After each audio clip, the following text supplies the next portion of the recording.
పౌలు గారి చేత ఒక అద్భుతమైన మాట రాయిస్తున్నాడు. ఆ మాట ఏంటంటే, కొరింథీయులకు రాసినటువంటి మొదటి పత్రిక 2వ అధ్యాయము 9వ వచనంలో ఒక మాట మనకి కనిపిస్తూ ఉంటుంది. అక్కడ మనం చూద్దాం. కొరింథీయులకు రాసినటువంటి మొదటి పత్రిక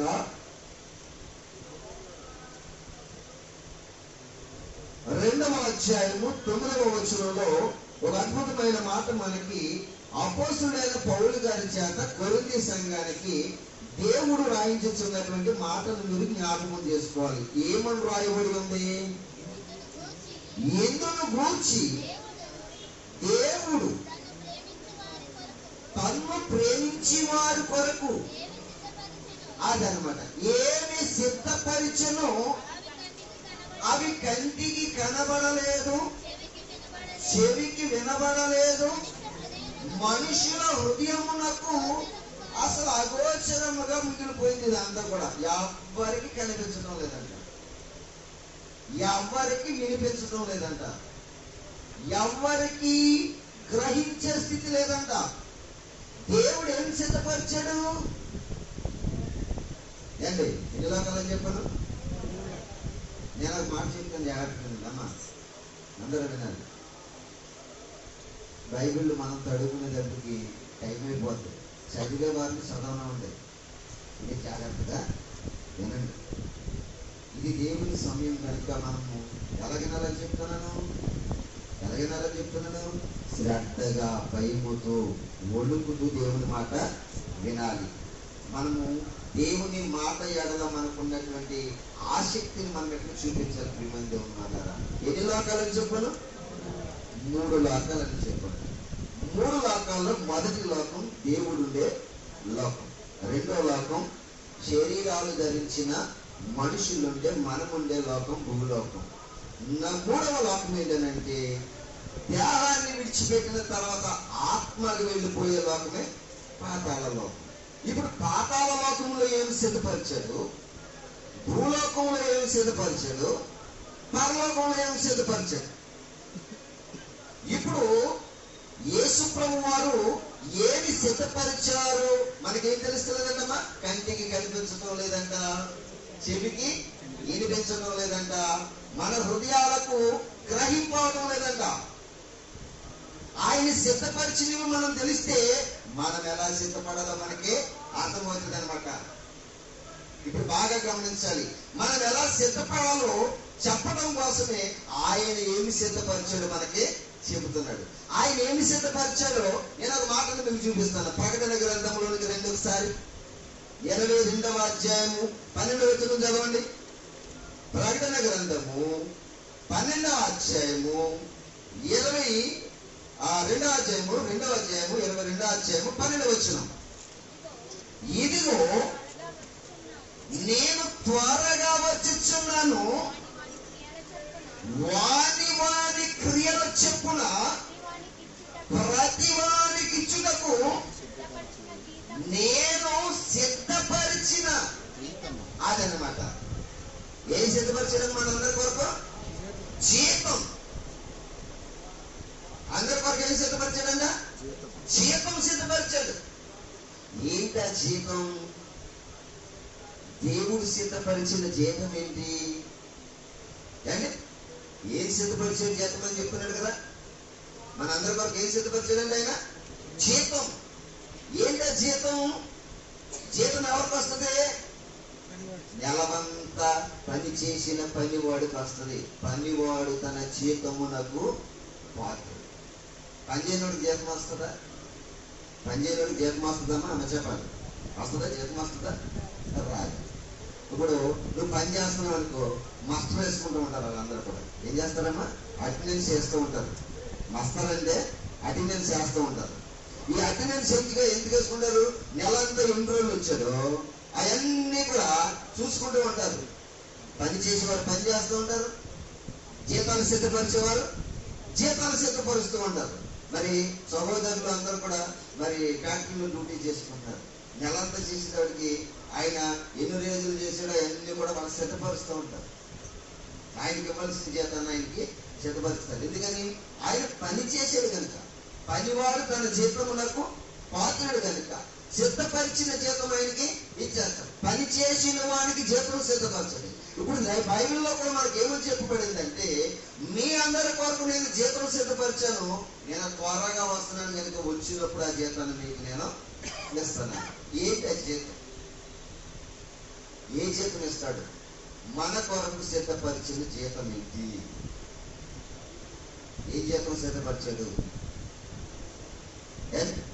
చూసారా సార్? రోమాపత్రిక రోమీలకు రాసినటువంటి పత్రిక, బాగా ఆలోచించారు ఈ మాటలన్నీ కూడా. రోమాపత్రిక 6వ అధ్యాయము 23వ వచనంలో చెప్తున్నాడు చూడండి. 23వ వచనంలో చెప్తున్నాడు చూడండి. ఏలయనగా పాపము వలన వచ్చి జీతము అదనమాట. ఏం సిద్ధపరుస్తున్నాడు? నువ్వు పాపం చేస్తే నీకు వచ్చే జీతం ఏంటి?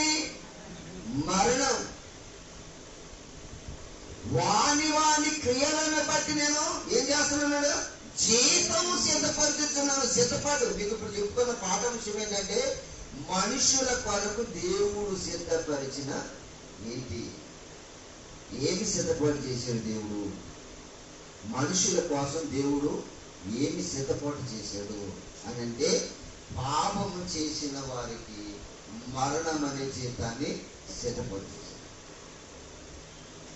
మరి మనము మరణంకి వెళ్ళిపోయామనుకోండి. మరణం అంటే శరీర మరణం గురించి మాట్లాడడం లేదు. శరీర మరణం గురించి కదా ఆయన చెప్పేది. పరిశుద్ధిగా ఉన్నా చావు వస్తుంది, పాపిగా ఉన్నా చావు వస్తుంది. చావు అనేటువంటిది ఖాయం మనందరికీ. ఇలా కాకపోతే రేపైనా ఏదో ఒక గడియల్లో వెళ్ళిపోవాలి. ఈ చెత్త భూమిలో ఉండేట కంటే, ఈ చెత్త జనం మధ్య ఉండుట కంటే, అర్థమవుతుంది మీకు? ఈ చెత్త ఆలోచనలు కలిగినటువంటి సమాజంలో ఉండేట కంటే చనిపోయి ప్రభు దగ్గరికి వెళ్ళిపోవడం చాలా ప్రశాంతం. దరిద్రుల లోకమంతా కూడా నా ఆలోచనే గెలవాలి, నా ఉద్దేశాలే గెలవాలి, నా మాటే గెలవాలి, నేనే వక్తగా ఉండాలి. చెత్తగా ఉన్నాడు ఇదంతా కూడా. నువ్వు సాధించింది ఏమంటావు? పాతాళానికి పోయిన తర్వాత ఏడుపు తప్ప ఏముంటుంది? బాగా ఆలోచించాలి. నాకు అదర్తి ఇవ్వలేదు, నాకు ప్రార్థన ఇవ్వలేదు, నాకు పాట ఇవ్వలేదు. ఈ కాదు, పరిచర్య ఎలా చేయాలో నేర్చుకోండి. పరిచర్య చేసే విధానం నేర్చుకోండి. ప్రభు చూడాలి నువ్వు చేసిన పనిని. జీతం ఎవరు ఇస్తారమ్మా? దేవుడు ఇస్తాడు. నేను ఇప్పటి వరకు చెప్తున్నాను, మీరు జాగ్రత్తగా ఆలోచించండి. అమ్మా మనసు దగ్గర పెట్టండి, వాక్యం వైపు చూడండి. నేను ఎప్పటి వరకు చెప్తున్నాను, ఎప్పుడైనా మీరు కానుక దశమ భాగం ఇవ్వాలి అనేటువంటి సందర్భం ఎప్పుడైనా సంఘంలో వచ్చిందా? ఎప్పుడైనా ఇచ్చారు? పోనీ దశమ భాగం ఏమైనా ఇచ్చారా? ఎవరైనా పాస్టర్ గారికి ఇచ్చారా? గుడ్డుల మీద చేసి చెప్పగలరా? నేను అడగను. నా జీతం ఎవరి దగ్గర ఉందో తెలుసా? దేవుని దగ్గర ఉంది. నువ్వు ఇస్తే అంతే, ఇవ్వకపోతే అంతే. సేవకుని పోషించాలన్న ఆలోచన నీకు ఉండాలి, కానీ నేను అడుక్కోవడానికి అడుక్కునే పరిస్థితి నా దగ్గర లేదు. అడగను కూడా. ఎందుకో తెలుసా? నాకు సిద్ధపరిచిన జీతం దేవుని దగ్గర ఉంది. బాగా ఆలోచించాలి. ప్రతి వానికి వాని క్రియల చొప్పున ఆయన ఏం సిద్ధపరుస్తున్నాడంట? జీతం. ఎక్కడ సిద్ధపరుస్తున్నాడు? ఎక్కడ సిద్ధపరుస్తున్నాడు? పరలోకములో ఉన్నాడు. ఇప్పుడు ఆయన యేసుక్రీస్తు ఎక్కడ ఉన్నాడు? పరలోకములో ఉన్నాడు. 3 లోకాలలో మొదటి లోకం పరలోకం, రెండవ లోకం భూలోకం, మూడవ లోకం పాతాళ లోకం. పరలోకములో ప్రభు ఉన్నాడు, పరలోకములో తండ్రి ఉన్నాడు. తండ్రితో పాటు కోట్ల కొలది దేవదూతలు ఉన్నాయి. ఎన్ని దూతలుందా? కోట్లాది కొలది దేవదూతలు ఉన్నాయి. మనుషుల మధ్య దేవుని వాక్యం ఉంది. అక్కడ కోట్ల కొలది దేవదూతల చేత స్తుతింపబడుచున్నాడు. ఇక్కడ యథార్థమైనటువంటి భక్తి గల వారి చేత కూడా దేవుడు స్తుతించబడుతున్నాడు. స్తుతి అంటే దాని స్థుతి క్రియ, మనం చేసే పని. ఏదన్నా మనం చేసే పని యథార్థంగా బ్రతకాలి, మౌనముగా ఉండాలి. సంఘంలో ఎలా ఉండాలి? విధేయత. సంఘ సేవకునికి ఎదురు తిరిగే తత్వం ఉండకూడదు. లోబడే తత్వం ఉండాలి సంఘానికి. అప్పుడే దేవుడు సిద్ధపరిచిన జీతాన్ని నువ్వు తీసుకుంటావు. ఇక్కడ ఏమంటున్నాడు రోమాపత్రికలు? పాపము వలన వచ్చు జీతము అదనమాట. దేవుడు పాపులందరి కొరకు సిద్ధపరిచున్న జీతం ఏంటనుకుంటున్నారు? మరణం. మరి యేసు ప్రభు వారు భూమి మీద 33.5 సంవత్సరాలు భూమి మీద బ్రతికాడు. ఎన్ని సంవత్సరాలు వినాలి, నేర్చుకోవాలన్నా కూడా. ఎన్ని సంవత్సరాలు బ్రతికాడు?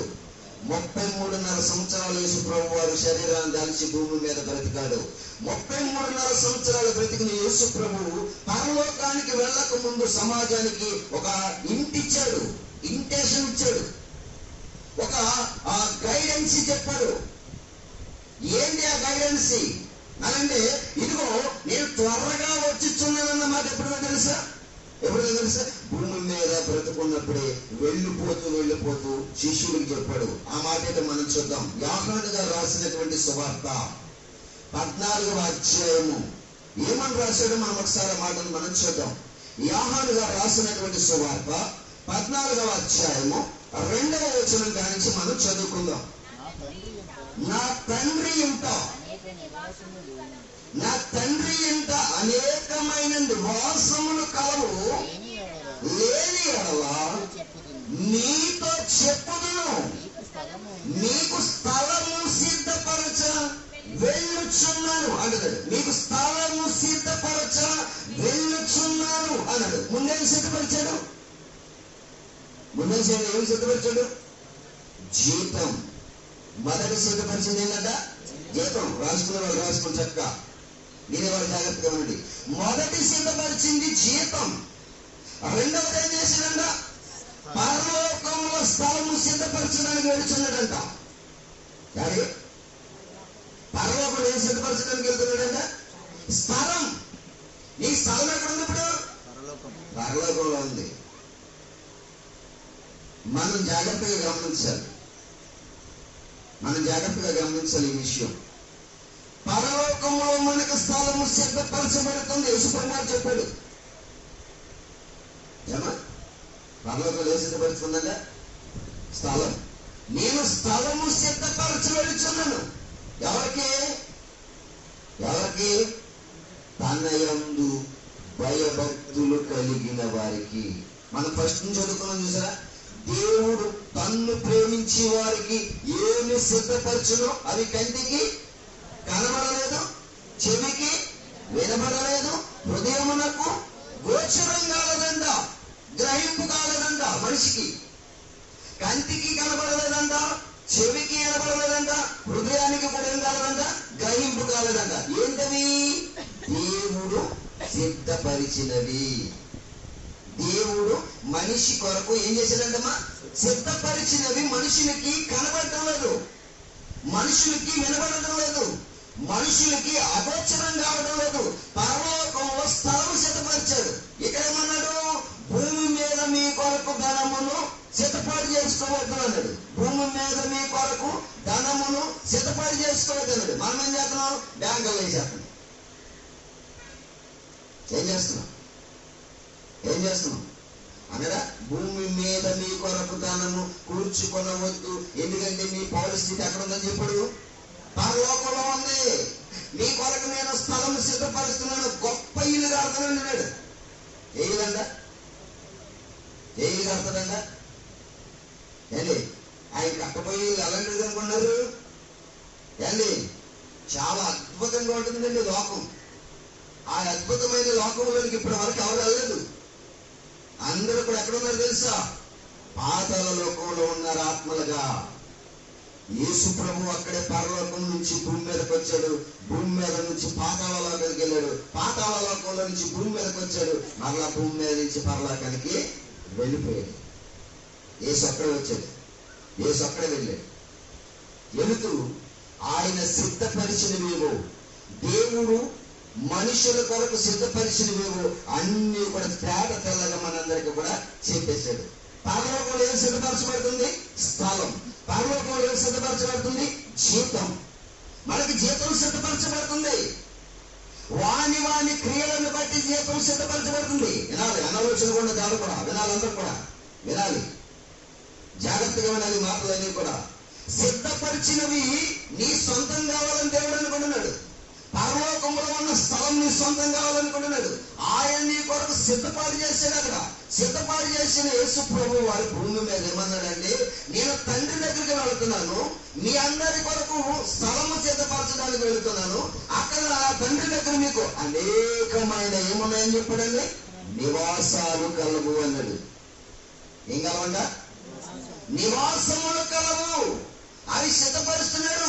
అవి ఎవరికి సిద్ధపరుస్తున్నాడంటే, ఇక్కడ భూమి మీద దేవుని చేత బలా నమ్మకమైన మంచుదాసుడని ఆ పేరు పొంది తన జీవితాన్ని సిద్ధపరుచుకున్న వారికి పరలోకానికి స్థలము సిద్ధపరుస్తున్నాడంట.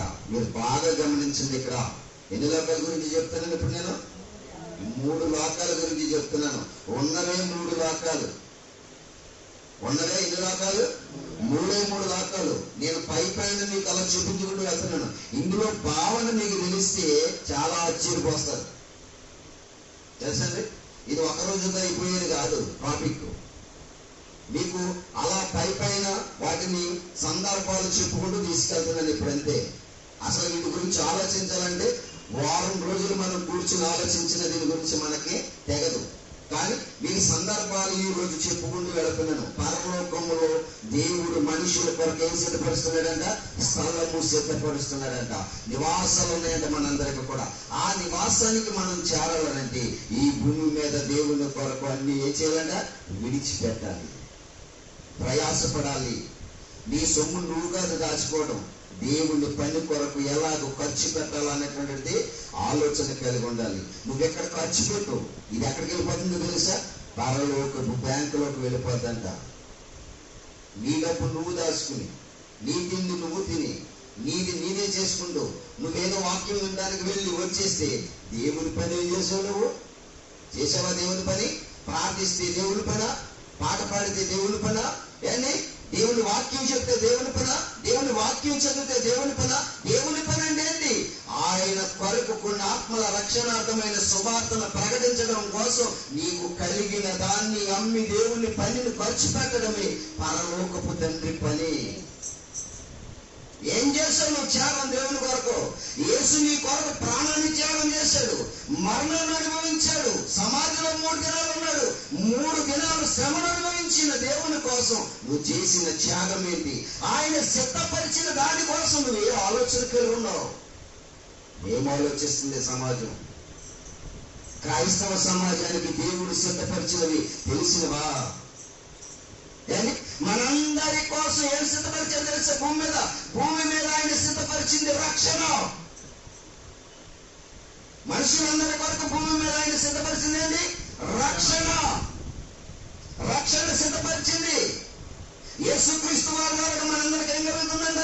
రక్షణ.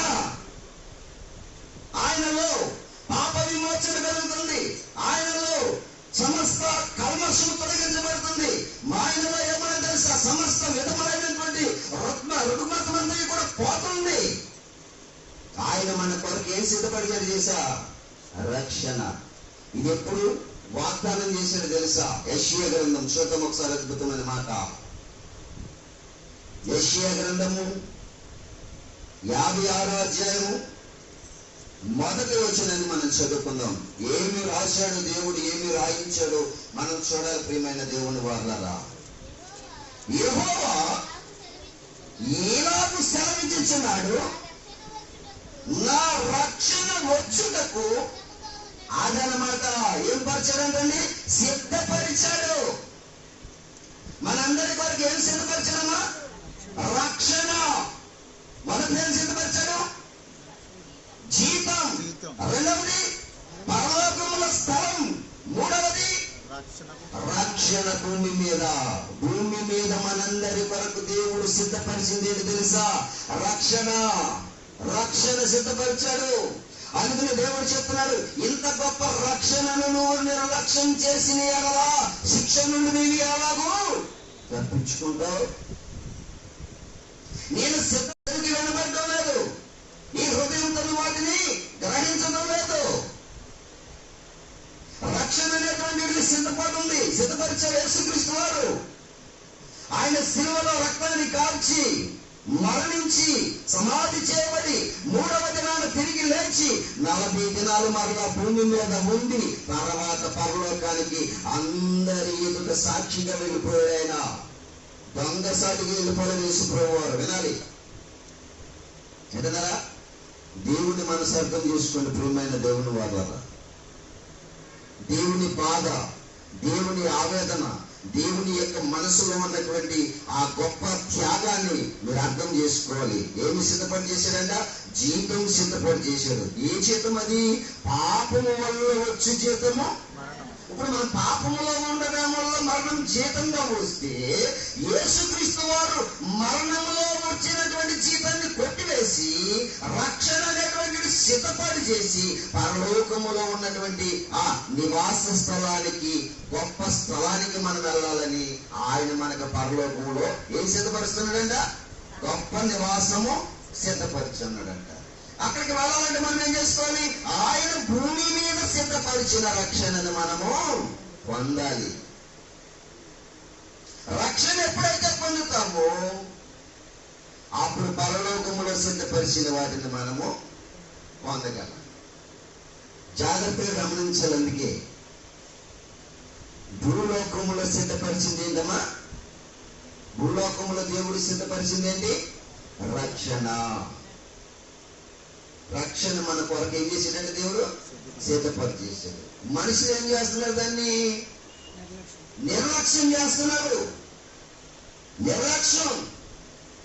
మనకి ఎంతసేపు కూడా ఏ ఆలోచన తెలుసండి? మెడలో ఏం పెట్టుకోవాలా, చెవులకి ఏం తగిలియాలా, కాళ్ళకి గజ్జిల్లాగా ఆ ఎద్దులు కట్టుకుంటూ చూసారా? ఈ మధ్యన పోనీ ఇది వరకంటే ఏదో సన్నంగా పట్టి కట్టుకున్నారు. ఇప్పుడు ఎద్దు వెళ్తున్నట్టు ఉంటుంది, ఆడవాళ్ళు వెళ్తుంది. ఎద్దుకన్నా దారుణంగా కడుతున్నారు. ఇంతంత లావు గజ్జిలు మోగాల, అంత అవసరమా?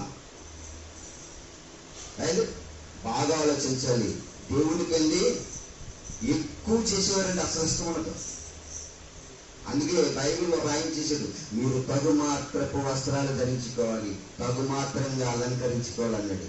వస్త్రాలు అలాంటివి ఉండాలి, తగుమాత్రపు వస్త్రాలు ధరించుకుని రావాలి. ఎక్కడికి?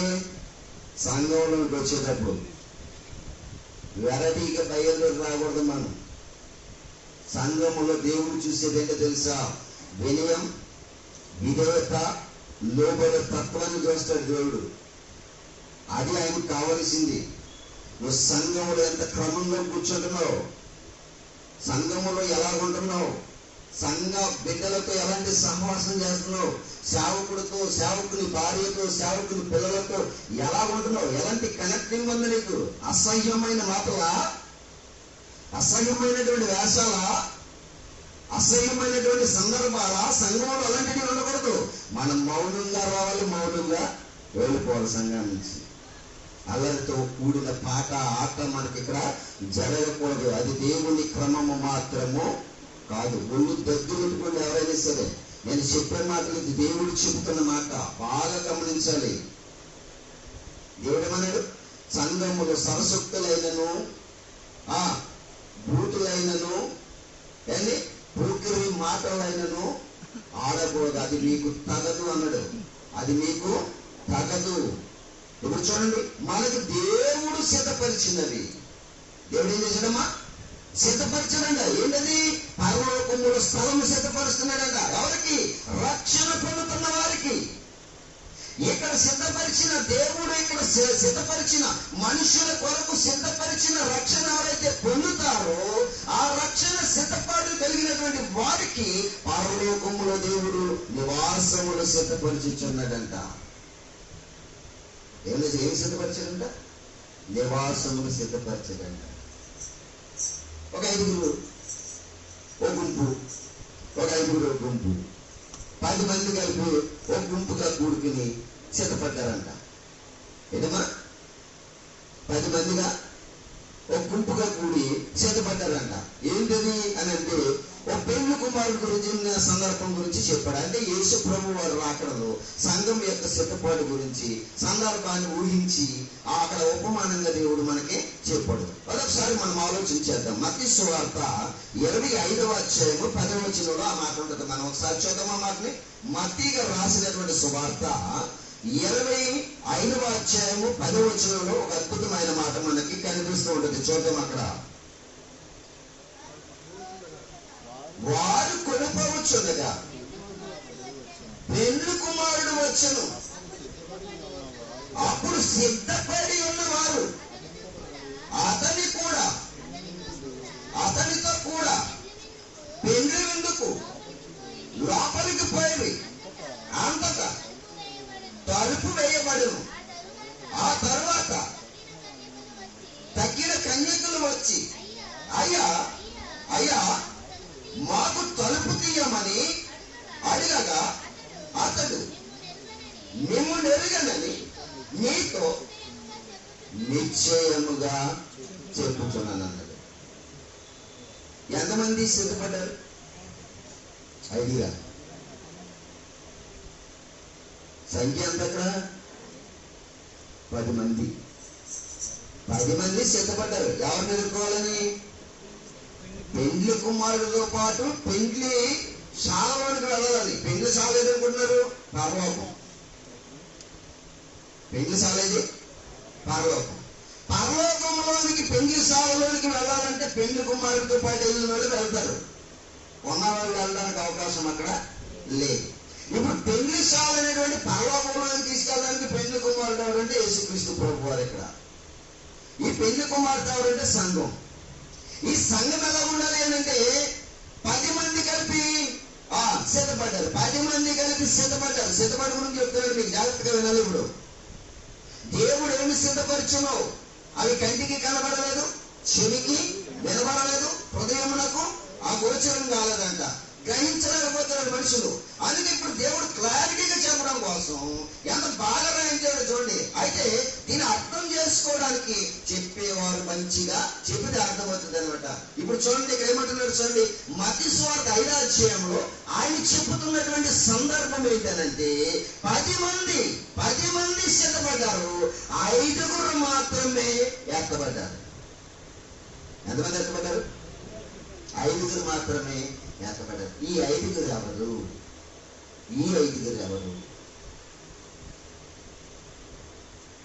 బైబిల్ ఎప్పుడు కూడా ఇలా క్వశ్చన్ చేసి చెప్పుకుంటేనే మనకు బైబిల్ అర్థమవుతుంది. ఏదో చెప్పుకుంటూ వెళ్ళిపోయాం అనుకోండి, పేపర్ చదువుతున్నట్టు పుస్తకం చదువుకున్నట్టు వెళ్ళిపోయాం అనుకోండి, మనకు బైబిల్ అప్పటికి కూడా అర్థం కాదు. ఈ 5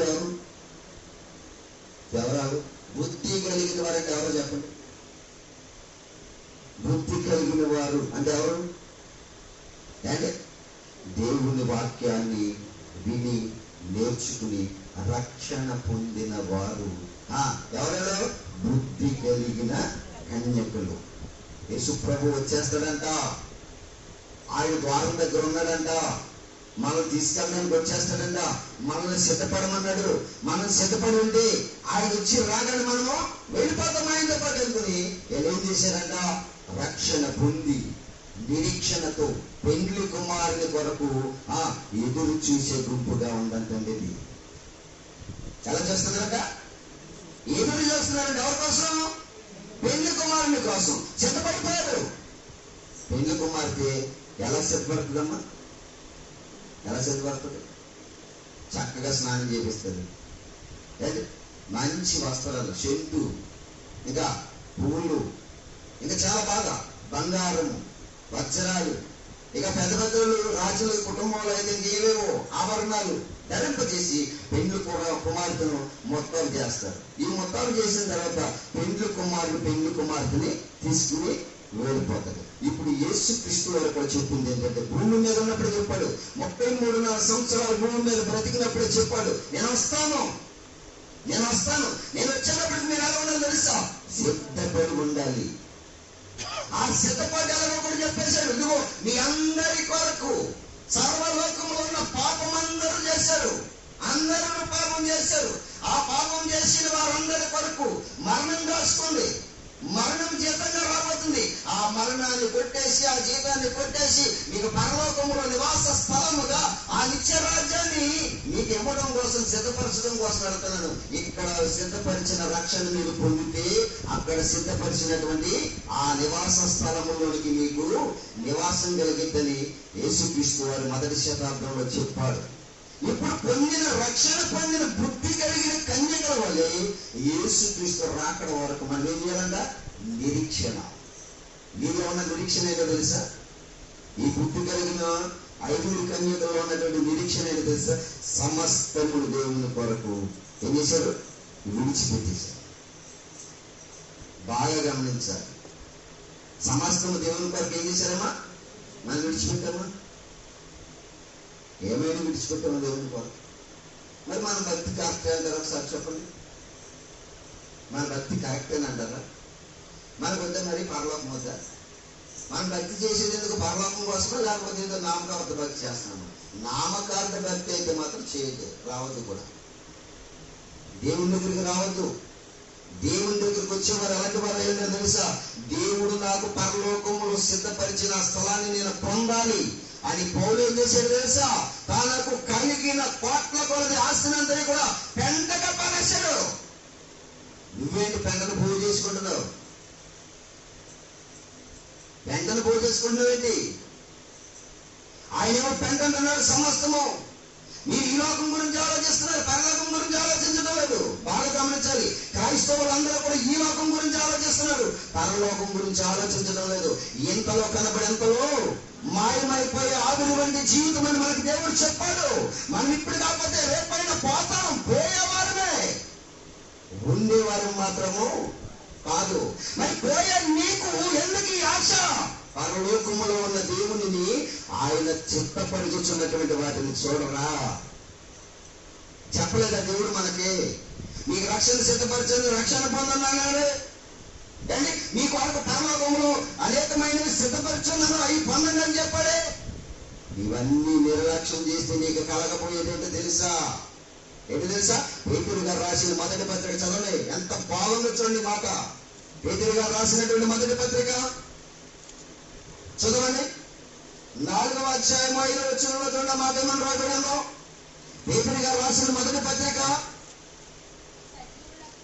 4వ అధ్యాయం 5వ వచనంలో ఏమని చెప్తున్నాడు చూడండి. దేవుడు సజీవులకును మృతులకును తీర్పు తీర్చుటకు అదనమాట తీర్పు సిద్ధం చేశాడు. ఇప్పుడు సజీవులకును మృతులకును దేవుడు ఏం సిద్ధపరిచాడంట? తీర్పు. ఏం సిద్ధపరిచాడు? తీర్పు. తీర్పు అంటే ఏమనుకున్నారు? శిక్ష. పాతాళ లోకంలో ఏముంది? శిక్ష.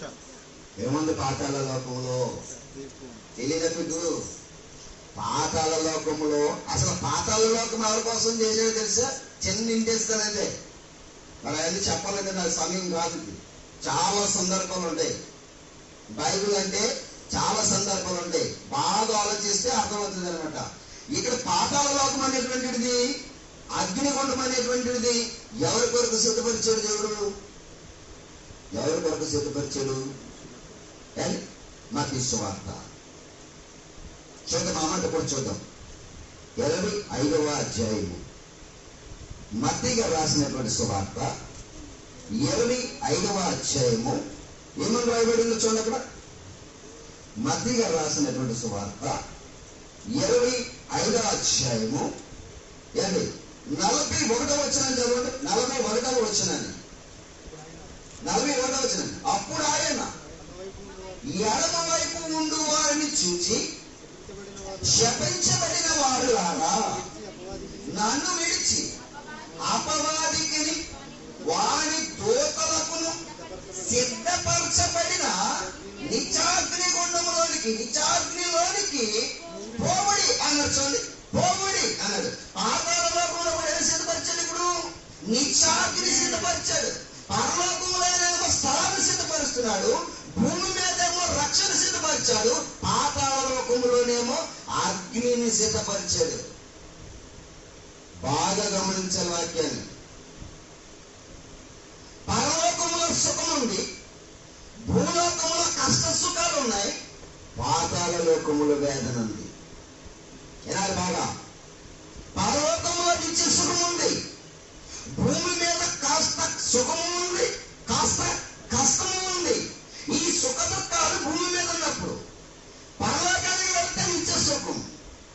పాతాళానికి వెళుతూ నిత్య వేదన. ఇది పాతాళ లోకంలో అగ్నిని దేవుడి కొరకు సిద్ధపరిచాడంటే పాపము చేసిన దేవదూతల కొరకును సాతానుగా మారిన ప్రధాన దూత కొరకును అగ్నిని పాతాళ లోకంలో సిద్ధపరిచాడు. ఇప్పుడు ఈ సిద్ధపరిచిన సాతాను గురించి సిద్ధపరిచిన అగ్నిలోకి ఎవరు పోతున్నారు? మీరు పోతున్నారు. మీరు పోయి ఏమంటున్నారంటే దేవుడు ప్రేమామయుడే అయితే మనుషుల కొరకు అగ్నిగుండం ఎందుకు సిద్ధపరిచాడు అని అడుగుతున్నారు. పనికి మన లోకం. దేవుడు మనుషుల కొరకు ఆ పాతాళ లోకంలో అగ్ని సిద్ధపరచలేదు. ఆ అగ్నిగుండంలోనికి సాతాను పనులు చేసి సాతాను అనుచరుడిగా మారి సాతానుతో పాటు నువ్వు పోతున్నావు. దేవుడు పొమ్మన్నాడా? దేవుడు పంపుతున్నాడా? దేవుడు నిన్ను పాతాళానికి పొమ్మని కానీ అగ్నిగుండంలోకి పొమ్మని కానీ దేవుడు ఎప్పుడైనా చెప్పాడా? నేను పరలోకాన్ని సిద్ధపరుస్తున్నాను, మీ అందరి కొరకు పరలోకాన్ని ఇవ్వబోతున్నాను. ఈ భూమి మీద మీరందరూ కూడా సాతాను ఉచ్చుల్లో పడిపోకుండా పాపమును విడిచి రక్షణ పొందండి. ఈ రక్షణతో పాటు మీరు సిద్ధపడితే నేను సిద్ధపరిచిన మహాలోకాన్ని మీకు ఇస్తానని దేవుడు చెబితే మీరు సాతాను గైడెన్స్ లోకి వెళ్ళిపోయి సాతాను అనుచరులుగా మారిపోయి సాతాను కోరికలను నెరవేర్చొచ్చు. మీరు అగ్నిగుండంలోకి మిమ్మల్ని మీరే సిద్ధపాటు చేసుకుంటుంటే ఇక దేవునిపై ఏమిస్తారు ఈ సమాజం? దేవుని గురించి ఏం అర్థమైంది సమాజానికి? దేవుని మనసు ఏం అర్థమైంది మా ఈ ప్రపంచానికి? క్రైస్తవులుగా అర్థం కాలేదు దేవుని మనసు. ఏదో లొడలో చెప్పేసి 2 మాటలు వదిలేస్తున్నా. దేవుని మనసు అర్థం అవ్వాలంటే ఇంత బాగా చదువుకోవాలి బైబిల్ని. దేవుని మనసు అర్థం అవ్వాలంటే ఇంత క్లారిటీగా చదవాలి బైబిల్ని. దేవుని మనసు ఎలా ఉందో చూడండి. ఆయన పరలోకంలో స్థలం సిద్ధపరిచాడు, భూమి మీద రక్షణ సిద్ధపరిచాడు, పాతాళ లోకంలో అగ్నిగుండాన్ని సిద్ధపరిచాడు, సాతానికి దాని దూతలకు సిద్ధపరిచాడు. మనుషులు మాత్రం కాదు, మనుషుల కోసం మాత్రం కాదు. మరి ఎందుకు వెళ్తున్నావు అక్కడికంటే నువ్వు సాతాను ఉద్దేశాలను నెరవేర్చుచున్నావు కనుక, సాతాను అనుచరుడిగా మారిపోతున్నావు కనుక. బాగా ఆలోచించండి ప్రియమైన దేవుని వాత. తీర్పు సిద్ధపరిచాడు, జీతం సిద్ధపరిచాడు, పరలోకములు అవన్నీ కూడా సిద్ధపరుస్తున్నాడు.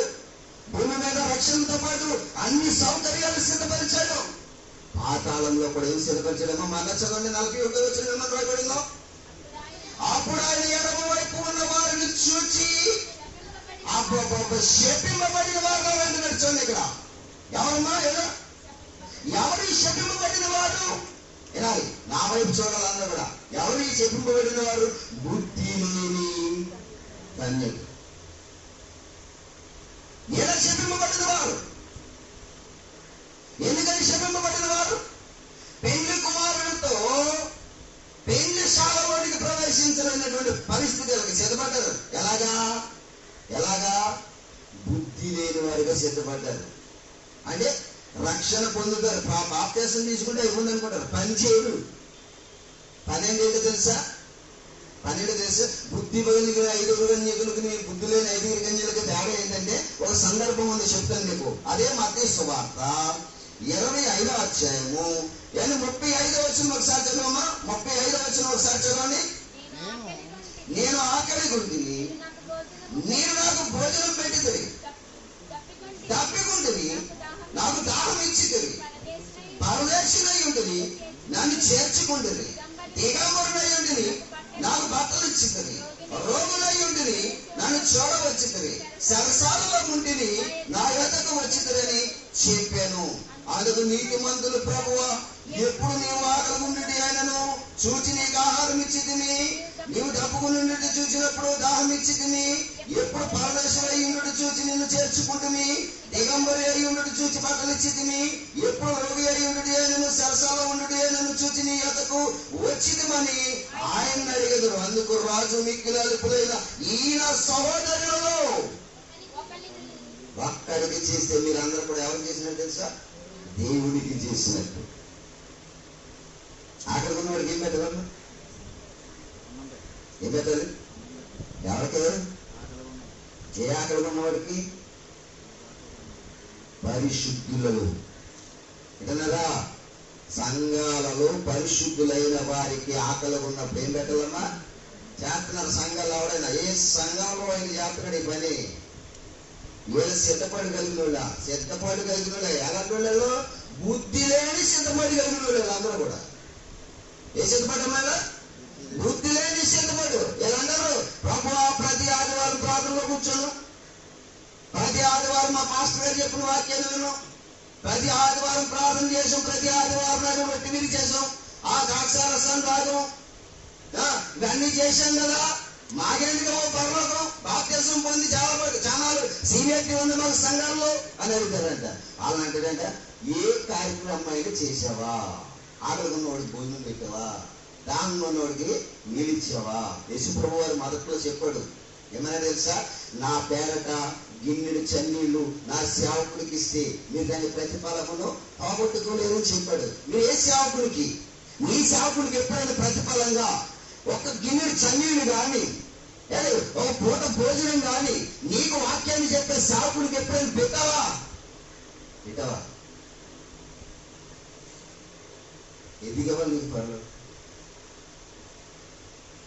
నీకేమో దాచేసుకుంటావు. ఏది యేసుప్రభు గారు కాన్ఫిడెంట్ దగ్గర కూర్చున్నాడా లేదా? తెలిసేది ఎలా మీ అందరికీ? కాన్ఫిడెంట్ దగ్గర కూర్చున్నాడు లేదా? కూర్చున్నాడు. ఏమన్నాడు? ఏ ఇల్లు కానుక అన్నాడు. వారికి తమ కలిగిన దాంట్లో పాలు చేశారు. ఒక ఎదవరాలు ఆధారం లేనటువంటి వ్యక్తి ఆవిడ వచ్చి ఏం చేసింది? ఆవిడకున్న 2 కాసులతో పాటు జీవనం అంతా కూడా బ్రతుకునే ప్రభు కల్పించేసింది, సమర్పించేసింది. నా బ్రతుకు నువ్వే కదండి, నువ్వే కదా, నేను ఇందులో కనపడి అందులో మాయమైపోయి ఆవిడ పెట్టేది దాన్ని. రాపడికను నాది కాదు కనుక రాపడికను లేకపోతే రక్షణ పొందిన నేను ఈ దినమే శరీరాన్ని విడిచితే నేను పరలోకములో ఆయన సిద్ధపరిచిన రాజ్యానికి హక్కుదారులుగా పరదేశికి వెళ్ళిపోతానని చెప్పేసి ఒక తీర్మానంతో బతికింది ఆవిడ. అందుకే ఇచ్చేసింది ప్రభుకి. మనం 5 రూపాయల బిళ్ళ ఎక్కడ ఉందో మూట కట్టింది, 10 రూపాయల బ్యాంకు నలిగిపోయింది, సిరిగిపోయింది, ఎక్కడ ఉందో 5 ఇచ్చేస్తాం. అంతే సంపాదించేవా వారమంతా? దేవుడు నీ కొరకు సిద్ధపరిచిన రక్షణను, దేవుడు నీ కొరకు సిద్ధపరిచిన పరలోకానికి వెళ్ళంతేనా? అంతేనా? ఆలోచించండి ఒకసారి. ఏమన్నాడు? ఆకలి గుంటిని అన్నం పెట్టారు, దాంగుడిని దప్పికి తీర్చారు, రోగునయ్యుండిని నాకు చూడవచ్చారు, ఆరోగ్యం బాధించారు, నా బలహీనతను అంతా కూడా బాధించారు అని చెప్పినప్పుడు నువ్వెప్పుడు అలా ఉన్నావు ప్రభా, మేమెప్పుడు నీకు చేసామని అడిగితే నా సహోదరులు చేశారు కదా నాయన, మీరు అలా చేస్తే నాకు చేసినట్టే, అందుకే మీ క్రియలను బట్టి మీకు సిద్ధపరిచిన చేతాను నేను మీకు ఇస్తున్నాను. మీకు పరలోకంలో సిద్ధపరిచిన ఆ రాజ్యంలో సిద్ధపరిచినటువంటి స్థలాలు, నివాసాలు అన్నీ కూడా మీరే అన్నాడు. వీళ్ళు ఏమన్నాడో తెలుసండి? వీళ్ళు ఏమన్నాడో తెలుసా? చూడండి 34వ వచనం. అప్పుడు రాజు తన కుడివైపు ఉన్న వారిని చూచి నా తండ్రి చేత ఆశీర్వదింపబడిన వారులారా అంటే చూడండి, నా తండ్రి చేత ఆశీర్వదింపబడిన వారులారా రండి, లోకము పుట్టినది మొదలుకుని మీ కొరకు సిద్ధపరచబడిన అదనమాట రాజ్యమును స్వతంత్రించుకోండి అన్నారు. చూడండి, మీ కొరకు రాజ్యము సిద్ధపరచబడింది, మీ కొరకు రాజ్యమును సిద్ధపాటు చేశారు. అది మీరు స్వతంత్రించుకోవాలంటే తండ్రి చేత ఆశీర్వదింపబడిన వారిగా మీరు ఉండాలి. మీరు తండ్రి చేత ఆశీర్వదింపబడిన వారా, తండ్రి చేత శపించబడిన వారా? ఆశీర్వదింపబడితే రాజ్యాన్ని, సిద్ధపరిచిన రాజ్యాన్ని స్వతంత్రించుకుంటారు. మీరు శపింపబడిన వారైతే సాతానికి వాని దూతలకు సిద్ధపరిచినటువంటి అగ్నిలోనికి వెళ్ళిపోతారు. 41వ వచనం మళ్ళా చదవండి. 41వ వచనం. అప్పుడు ఆయన ఎడమ వైపు ఉన్న వారిని చూచి శపింపబడిన వారులారా నన్ను విడిచి అపవాదికి వారి దూతలకు సిద్ధపరిచిన నిజాగ్నిలోనికి పొందాయి అంటున్నాడు. నిజాగ్నిలోనికి పొందాయి అంటున్నాడు. ఇక్కడ అంటున్నాడు, నా తండ్రి చేత ఆశీర్వదింపబడిన వారులారా మీ కొరకు లోకము పుట్టినది మొదలుకొని మీ కొరకు సిద్ధపరిచిన ఆయన రాజ్యం ఏం చేసుకోండి అన్నాడు, స్వాతంత్రించుకోండి. రండి, మీరే ఈ లోకం. ఇప్పుడు చెప్పండి, ఆయన సిద్ధపరిచినవి మనము కనులారా చూస్తున్నామా, చెవులారా వింటున్నామా, మనసారా గ్రహిస్తున్నామా? ఆలోచించండి ప్రియమైన దేవుని వల్ల. వాక్యం ఎంత బాగా రాయించేది దేవుడు మన కొరకు. ఏంటి మనం సిద్ధపరిచినవి, మన కొరకు దేవుడు సిద్ధపరిచినవి ఎంత బాగున్నాయి చూసారా? పరలోకములోనేమో ఏం సిద్ధపరుస్తున్నాడు చెప్పాను? స్థలం ఇరికిరిగ్గా, ఇబ్బందికరంగా, సమస్యలతో ఎలా ఉంటుందండి పరలోకం? పరలోకంలో ఎలాగుంటో తెలుసా? ఏంటి పరలోకంలో ఎలాగుంటో తెలుసా? మనకిచ్చే దేహానికి రోగం ఉన్నదండి. ఈ శరీరానికి రోగం ఉంది, ఈ శరీరానికి బలహీనత ఉంది. ఈ శరీరానికి ఏముంది? ఏంటది? ఏంటి బలహీనత? బలహీనత ఏంటండి? బలహీనత ఏంటి తెలీదా? బలహీనత అంటే ఏంటి తెలుసా? మన కంటికి ఎదురుకుండా ఏదైనా కనిపించిందనుకో బేగలో పడిపోతామంట. మీకు బాగా అర్థమవడం కోసం మీకు ఈ భాష అయితేనే అర్థమవుతుంది, ఇంకా వేరే భాష అయితే అర్థమవుతాం. ఎదటి వారి నెలలో ఏదైనా ఒక హారాన్ని చూస్తూ ఉంటుంది, మనం కూడా అది కావాలనుకుని అలాంటిది చేయించుకోవాలనుకుని పడిపోతాం. అదే బలహీనత. ఇంకో విషయం, మనుషులలో ఉన్న బలహీనత ఏంటంటే, ఏ స్త్రీ అయినా అందంగా కనిపించినప్పుడు మోహపు చూపు చూస్తారు చూసారా? ఏంటి దాన్ని దేవుడు ఏమన్నాడు తెలుసా? బలహీనత.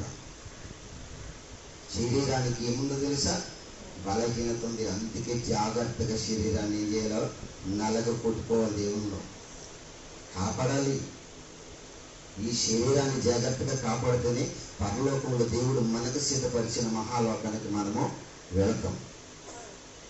చాలా మందికి మందు చూడగానే మద్యం మీదకి లాగేస్తూ ఉంటారు. ఏంటది? ఏంటన్నది? బలహీనత కదండి. మద్యం చూడగానే మనుషులు ఏం చేస్తారు? పక్కనే పడిపోతూ ఉంటారు అక్కడికి. బలహీనత అనమాట, మనుషులలో ఉన్నటువంటి బలహీనత. మీరు బాగా గమనించగలిగినట్లయితే దేవుడు చెప్తున్నాడు, బలహీనత లేని, బలహీనత లేని, రోగము లేని, చావు లేని, ఏమి లేని? చావు లేని మహా అద్భుతమైన దేహాన్ని దేవుడు మనకి ఇవ్వబోతున్నాడు. ఆ దేహములో కన్నీళ్ళు ఉండవు, ఏంటి ఆకలి ఉండదు. ఇప్పుడు మనము టైం అయిపోతుంది, గంట కొట్టేస్తూ ఉంటుంది. ఇది ఎప్పుడు ముగించేద్దాడు బాబు, ఎప్పుడు తినేస్తున్నట్టున్నాడో, ఎప్పుడు ముగించేస్తాడు, ఎప్పుడు వెళ్ళిపోతామా, ఎప్పుడు తినేద్దామా అన్నట్టుగా ఉంది మన గొడవ అంతా గొడవ కదండి. బాగా ఆలోచించండి. శరీరానికి ఆకలి ఉంది, శరీరానికి రోగం ఉంది, శరీరానికి బలహీనత ఉంది. ఇవన్నీ కూడా ఈ శరీరానికి ఉన్నాయి. కానీ పరలోకము కొరకు సిద్ధపరిచినటువంటి దేహానికి ఆకలి లేదు, దప్పిక లేదు, రోగం లేదు, బలహీనత లేదు. అక్కడ స్త్రీలు ఉండరు. ఎవరున్నా స్త్రీలు పురుషులు అనే భేదం లేకుండా అందరూ కూడా దేవదూతలు ఎలాగున్నాయో అందరూ కూడా అంతకంటే దేవుని లాగా ఉంటామంటండి. ప్రియులారా ఎలా ఉంటామంటండి? దేవుని లాగా కాదు, దేవుళ్ళమే. పరలోకంలో గెలిపితే మనం ఎవరు? దైవాలం. ఆ దైవము ఉన్న లోకము మన సొంతం అవ్వాలంటే భూమి మీద ఉన్నప్పుడు మనం ఎలా మారిపోవాలో తెలుసా? దైవాలుగా మారిపోవాలి. ప్రియులారా ఎలా మారుతాం దైవాలుగా? ఆయన వాక్యం ఎవరైతే వింటారో వారందరూ కూడా ఎలా మారిపోతారంట? దైవాలుగా మారిపోతారంట. నిజమా? ఉందా బైబిల్ అలాగా? చదువు, 2 రిఫరెన్స్ చూపిస్తాను నేను మీకు. 82వ కీర్తన గ్రంథము 82వ కీర్తన తీసారా? ఒకసారి తీయండి. 82వ కీర్తన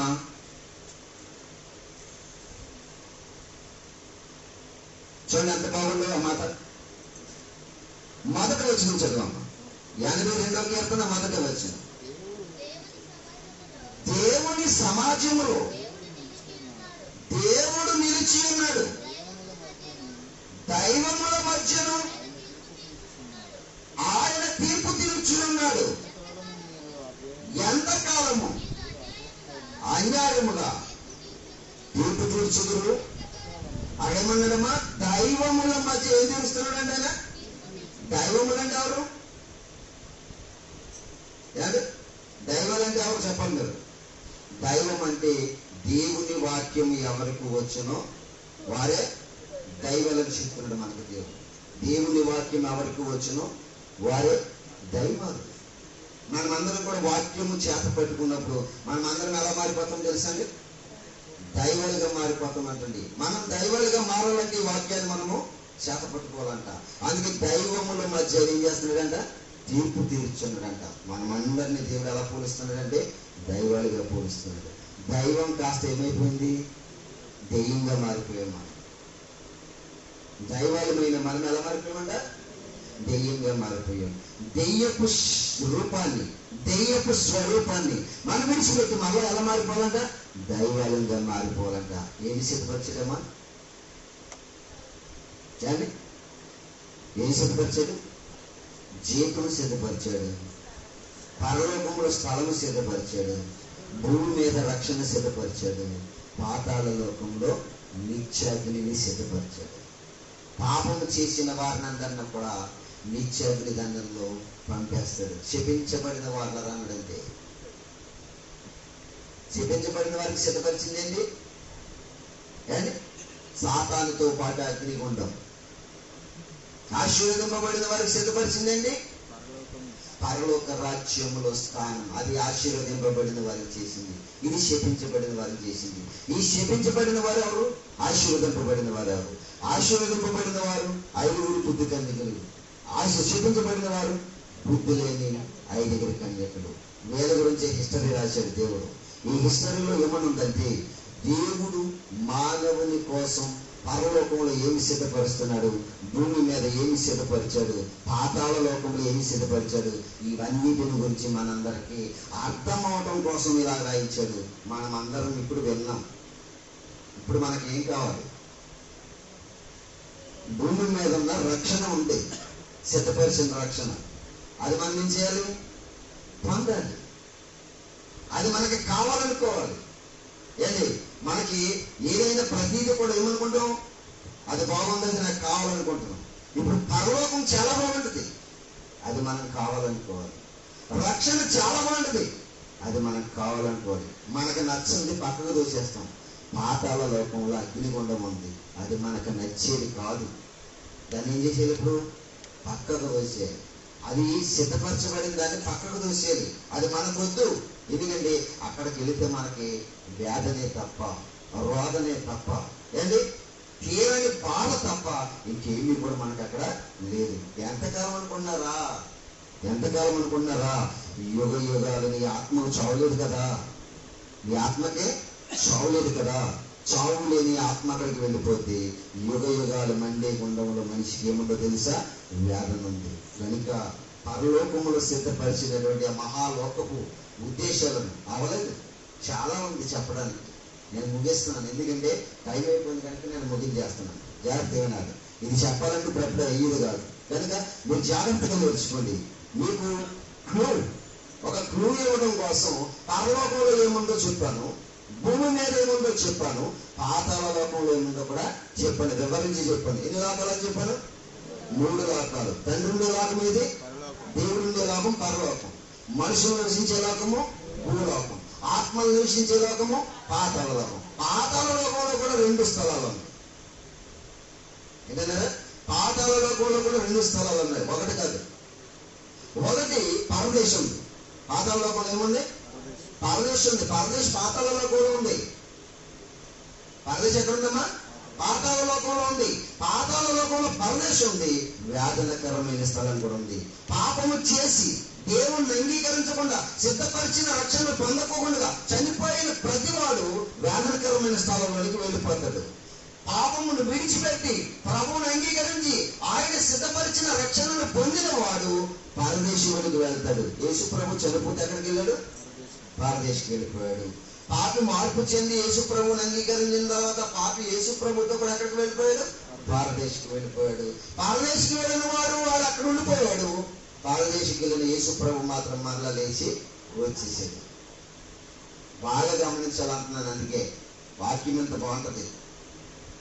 తల వాసిపోయేలాగా చదువుతాం బైబిల్ని. మీరు ఏదో ఎంత కూడా ఇబ్బంది పడిపోతూ ఉంటారు. ఏంటి తల వాసిపోయేలాగా చదువుతాం బైబిల్ని. మీరు ఎంటాక ఇబ్బంది పడిపోతూ ఉంటున్నారు. వినాలి ఇలాంటి మంచి మాటలు. ఏమి సిద్ధపరిచారు చూశారు కదా. ఏంటి ఎవరు చెప్తున్నారు మనకి? ఫలాన్ని సిద్ధపరిచాడు, ఫలాన్ని ఎలా ఉంది అని చెప్పేవారు ఎవరు చెప్పరు. కొంచెం చెప్పేది వాళ్ళు వినండి జాగ్రత్తగా.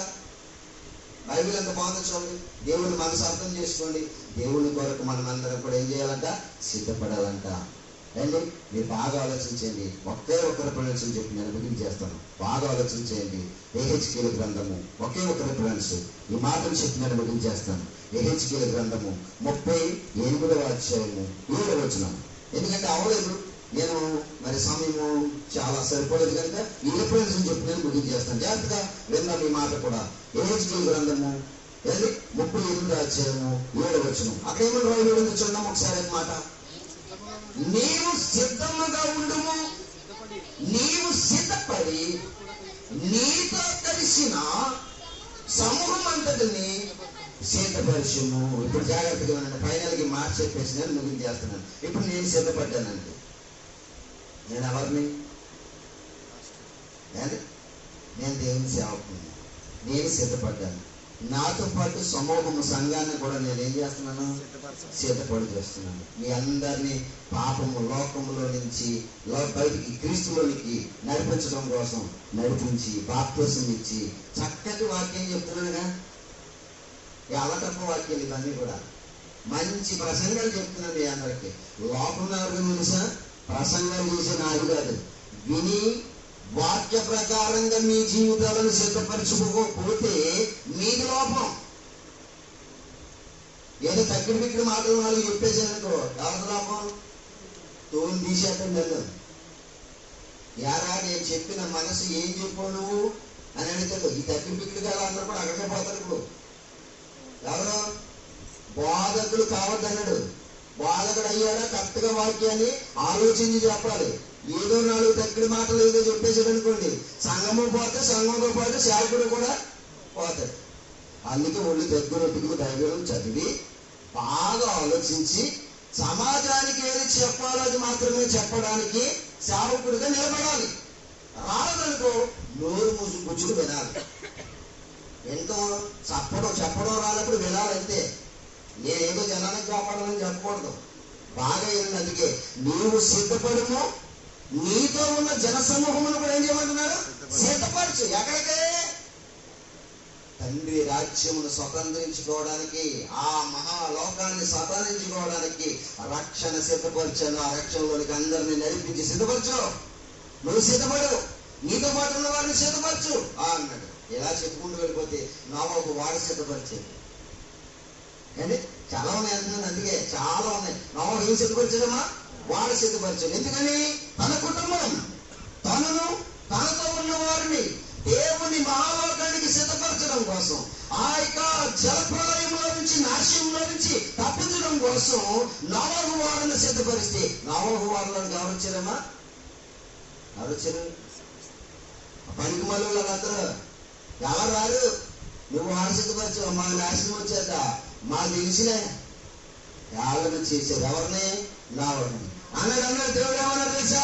నోవాహు వీళ్ళందరి సంగతి శర్మం ఎలా ఒలిచేయాలో నేను చేస్తాను ఎక్కై అన్నాడు. అంతే ఎక్కేశాడు నోవాహు. భార్య రమ్మన్నాడు, వచ్చింది. పిల్లలు రమ్మన్నాడు, వచ్చేసాడు. కోడలు రమ్మన్నాడు, వచ్చేసాడు. 80 మందికి ఎక్కేశాడు. దాంతో పాటు జంతువులు ఎక్కేసి జంతువులకు అలా ఆజ్ఞాపించగానే గబగబా వాళ్ళ దగ్గరికి పరిగెత్తుకొచ్చి మనుషులకు ప్రకటిస్తే కాలం చేశాడే తప్ప అక్కడికి దగ్గరికి రాలేదు. రక్షణ వాక్యాన్ని ప్రకటించేవాడి దగ్గరికి ఎవరు రాడు. ఎక్కడో పోయేవాళ్ళు అందరూ కూడా ఎదుర్కొంటారు. పోయేవాళ్ళు ఇప్పుడు కూడా రక్షణ వాక్యం దగ్గరికి రారు. మీరు జాగ్రత్తగా గమనించండి. ఇదంతా పుల్లు పోతందే. ఎవరెక్కరు? నోవాహు కుటుంబం మాత్రమే ఎక్కింది. వాడు తలుపులు మూసేశాడు. జలప్రలయం వచ్చేసింది. ఇక్కడ కిలకలా కొట్టుకుంటున్న కొట్టుకుంటున్నారు. కొట్టుకుంటున్న సమయంలో తలుపులు కొడుతున్నారు. తలుపులు కొడితే ఈ నోవహు మనసు మార్చుకుని తీస్తాడేమని దేవుడు వేసేసాడు తలుపు. అంతే, నువ్వు లోపల బయట నేనేస్తాను తలుపు అన్నాడు. వేసాడు, బిగించేశాడు. అసలు తలుపు దగ్గరికి రాకు, ఏ శబ్దాలు వినబడేది అసలు పట్టించుకోకు, మూసుకుంటాడన్నాడు. అంతే, వెళ్ళిపోయాడు. సిద్ధపరిచిన వాడులోని కాబట్టి వాడు మాత్రమే రక్షణ పొందాడు, స్వతంత్రించుకున్నాడు దేవుని రాజ్యాన్ని. ఏంటి నీ పరిస్థితి? ఏంటి నీ ఆలోచన? ఏంటి నీ ప్రణాళిక? దేవుని ఉద్దేశం ఏంటి? ఎవరు తెలుసుకున్నాడు? సాయంత్రం బైబిల్ గౌరవం పరిగెత్తిపోతాం అనుకున్నావా? కాదు, నేర్చుకో, సత్యవాక్యాన్ని నేర్చుకో. నోవహు చెప్పినప్పుడు వినలా, ప్రపంచం వల్ల మారిపోకపోతావు అని చెప్తున్నాడు దేవుడు. జాగ్రత్త, మన కొరకు సిద్ధపరిచినవి మనం స్వతంత్రించుకుందాం. అలా చేయడానికి దేవుడు కొద్ది మాటలు మన వెనుకడు ఉదయించిన గాక. ప్రార్థన చేసుకున్న ముగింపు ప్రార్థన మరి వేచారం చేసినటువంటి ఈ యొక్క పరిశుద్ధ స్థలంలో మీ సన్నిధిలో మమ్మల్ని ఉంచుతుంది. ఈ యొక్క పరలోకపు రాజ్య సువార్తను మీ యొక్క అమూల్యమైనటువంటి జీవవాక్యాన్ని మీ కుమారుడు మాట్లాడు మమ్మల్ని అందరినీ పంపించారు. ప్రతిరోజు ఏదో చోట ఈ వాక్యాన్ని విని ఈ దినము మా కొరకు చిత్తపరుస్తుంది. ఈ ప్రత్యేకమైన బలమైన ఆహారాన్ని మునుపెన్నడు విన్నట్టు కలిగి ప్రభావ మాతో మాట్లాడి మమ్మల్ని బలపరుచున్నాం. తండ్రి, ఇంతవరకు మా నిజ జీవితంలో మేము మీకు ఒక మాదిరి జీవితాన్ని మేము ఇవ్వాలనుకుంటున్నాం ప్రభావ. కానీ మా యొక్క రక్షణ కొరకు పరలోకం నుండి భూమి మీదకి వచ్చి మీ యొక్క మాదిరి జీవితాన్ని మాకు చూపించింది రాజ్యం. నీ వల్ల మేము జీవించడానికి ఆదరణకర్తైన పరిశుద్ధాత్మ మాకు తోడుగా ఉంచింది ప్రభా. ఆదరణకర్తైన ఆ పరిశుద్ధాత్మను ఉపయోగించుకుని నీ ఎడల నీతిగాను యథార్థముగాను సత్యముగాను మేము జీవించలేకపోతున్నాము ప్రభా. ఈ విషయాలు కొన్ని విషయాలు మేము తెలియకనే చేస్తున్నాం ప్రభా. పరిశుద్ధ గ్రంథం నుంచి జ్ఞాపకాలు అనేక వాక్యాలు మాతో మాట్లాడుతున్నాం. ఇంకొన్ని మాట్లాడుతున్నాం. పూర్వవందు మా పూర్వీకులతో మాట్లాడి ఉన్నాం, ఇప్పుడు మాతో మాట్లాడుతున్నావు. రాబోయే తరం వాళ్ళకును నువ్వు మాట్లాడబోతున్నావు. నువ్వు ఎక్కడ ఏ తరం వారితో మాట్లాడినా మా రక్షణ కొరకే, మమ్మల్ని రక్షించడం వరకే ప్రభా నేను మాట్లాడుతున్నాను ప్రభా. ఈ తెలుగు మాతో మాట్లాడి ఈ యొక్క అమూల్యమైన మాటలు మేము జీవించుకుని ప్రభా మా హృదయం ఉంచుకుని మా హృదయమైన పలక మీద రాసుకుని ప్రభా వాటిని నెమరు వేసుకుంటూ మా బ్రతుకు దినంటున్నాం ప్రభా. స్మరణ చేసుకుంటూ నేను బయలుపడుతూ జీవించుకుంటూ మాకు దయచేయని ప్రార్థన. అయ్యో కొరాజీనా, అయ్యో బెత్సీదా, ఈ యొక్క అద్భుతంలో అక్కడ చేసి వాడిని అందుకంటే గొప్పగా చేసినాను మీరు వెళ్ళలేదని ప్రభావాన్ని సరించారు. ఎన్ని అద్భుత కార్యాలను చేసినా, ఎన్ని మహత్య కార్యాలు చేసినా మేము మా కళ్ళతో చూస్తున్నా వింటున్నాం కానీ గ్రహించట్లేదు ప్రభా. గ్రహింపు కలిగినట్టు మనసులో తెచ్చి సోదకుడు మమ్మల్ని శోధిస్తున్నాడు, మా పక్కనే పంచి ఉన్నాడు ప్రభా. ఎవడు మింగుతున్నాడు గర్తించి చెప్పుకోవాలి తిరిగి ఆడిస్తున్నాడు ప్రభా. వారి చేతికి చిక్కుకున్నట్లు నీ యొక్క పరిశుద్ధాత్మను ప్రభా మాకు కాపులుగా ఉంచు ప్రభా. మా యొక్క ఆత్మలో నీవే నివాసం ఉండి ప్రభు నా తండ్రి ఇది అమృతించుకుంటూ తయారు చేయడం ఇస్తున్నాను. ఎంత గొప్ప రక్షణ మాకు ఇచ్చిన దీన్ని మేము నిర్లక్ష్యం చేయకుండా ప్రభా, అనాలోచన కలిగి ప్రభా ఉండకుండా ప్రభా మమ్మల్ని వచ్చండి కలిగిస్తూ ప్రభా నీ కృపను మాకు దయచేసి నడుచున్నాను ప్రభా. నీకే వందనాలు ప్రభా. నీవు క్రమం తప్పకుండా అనుదినము ప్రభా నిన్ను ఆరాధించే పిల్లలుగా మమ్మల్ని చూడవచ్చు. నీకే వేలాది స్తుతులు స్తోత్రములు తండ్రి. ప్రభా ఇక ముందు నేను జాగ్రత్తగా ఉండటకు మా కృప చూపించు ప్రభా. నీవు ఇది క్రియగా మమ్మల్ని గౌరవిస్తున్నావు. ఈ లోకంలో ఎంతో గొప్ప గౌరవాన్ని ప్రభావం మాకు ప్రసాదించు. కానీ నిన్ను మేము గౌరవించలేకపోతున్నాం, నీ సేవకుని గౌరవించలేకపోతున్నాం, నీ యొక్క పనివారిని గౌరవించలేకపోతున్నాం, తోడు బంధువుని గౌరవించలేకపోతున్నాం, రక్త సంబంధిని గౌరవించలేకపోతున్నాం, ఇంటి వారిని గౌరవించలేకపోతున్నాం, వీధిలో వారిని గౌరవించలేకపోతున్నాం. ప్రభా ఒకరినొకరు సమాధాన పడుతూ గౌరవించుకుంటూ ప్రభా నీ లక్షణాలు కలిగి జీవించుకుంటూ గెలిచున్నాను. ఇంత మంచి గొప్ప వాక్యాన్ని మాకు అందించి మనందరినీ నీ ఇచ్చే జీవనానికి నీ ఇచ్చే రాజ్యానికి మనం బలపడుతుందని బట్టి ప్రత్యేకంగా వందనాలు ప్రభు. ఇంకను నేను ఈ రాజ్యానికి సిద్ధపడలేదు అనేక వాక్యాలు ప్రభా నీ సన్నిధికి వచ్చి నీ పాదాలు అత్యంత మేము నేర్చుకుని బలపడ్డాడు కృప చూపించాను. నా ప్రభువు రక్షణ తీసుకొస్తాడు ప్రభా. మా ప్రభుత్వం వరకు నీ రాజ్యం ఆలస్యం ప్రభా నీ కొరకే నీతించాడు. ప్రభావాన్ని మదించాను. నీ యొక్క పరిస్థాత్మ కావడం స్థుతించి ప్రార్థించి అది